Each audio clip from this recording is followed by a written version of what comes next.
कहाँ से आया सुदर्शन चक्र? सुदर्शन से जुड़ी एक नहीं अनेक कथाएं हैं।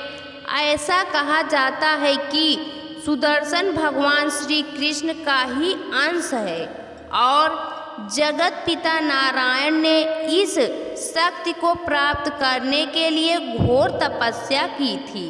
इतना ही नहीं, कथाओं में यह भी बताया गया है त्रेता युग में भगवान श्री राम का अवतार बनकर जन्मे श्री विष्णु की शक्ति के रूप में उनके 3 अन्य भाई भी उत्पन्न हुए थे, जिनमें से शत्रुघ्न ने द्वापर युग में सुदर्शन के रूप में जन्म लिया था और भगवान श्री कृष्ण की सबसे बड़ी शक्ति बने थे।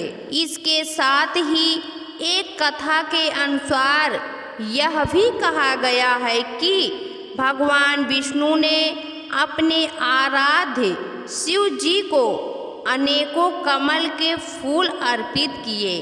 उनमें से एक जब खो गया तो श्री कृष्ण ने उसके स्थान पर अपनी एक आँख निकालकर शंकर जी को अर्पित की।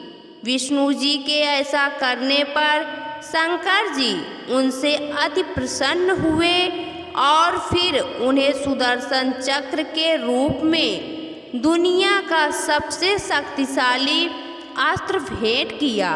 सुदर्शन चक्र में सबसे पहली शक्ति तो यही थी कि उसका लक्ष्य आभेद था। सुदर्शन चक्र भी श्री कृष्ण के बाद यदि कोई प्रयोग कर सकता था तो वह केवल श्री राधा ही थी।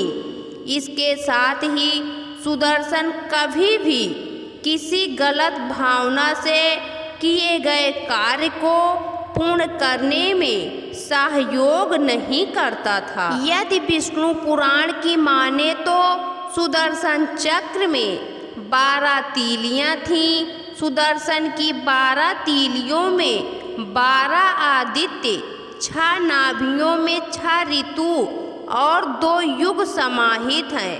भगवान श्री कृष्ण का सुदर्शन चक्र केवल और केवल श्री विष्णु के अवतारों द्वारा ही धारण किया जा सकता है।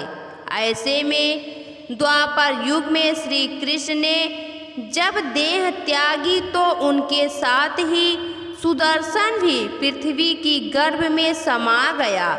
ऐसी मान्यता है कि अब श्री विष्णु के अवतार कल्कि का जब जन्म होगा तब उनके साथ ही सुदर्शन का भी जन्म होगा।